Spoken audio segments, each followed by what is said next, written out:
Hi friends, నిన్న సాయంత్రం అయితే మేము కోలాటం ప్రోగ్రామ్ చేసామండి. శ్రీనివాసగిరిగుట్ట వెంకటేశ్వర రథోత్సవము సాయంత్రం 4 గంటలకి మొదలు పెడితే రాత్రి 10 వరకు అయితే నాన్ స్టాప్గా చేస్తూనే ఉన్నామండి.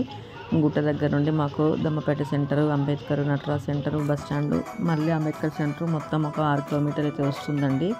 రాత్రి 10 గంటల వరకు నాన్ స్టాప్గా అయితే చేస్తున్నాము. కాళ్ళు నొప్పులు అయితే ఫుల్గా ఉంటాయండి నెక్స్ట్ డే మార్నింగు. ఇంకా శుక్రవారం కదా, తప్పదు, పూజ చేసుకోవాలని అయితే లేచి పూజ అయితే చేసుకున్నాను. కాళ్ళు అయితే చాలా నొప్పులు ఉంటాయండి. నా పరిస్థితే కాదు, మా స్టూడెంట్స్ అందరి పరిస్థితి కూడా అలాగే ఉంటుంది. పెయిన్ ట్యాబ్లెట్ వేసుకున్నా కానీ తగ్గదండి. ఒక 2 రోజులు అయితే కాళ్ళు సహకరించవు.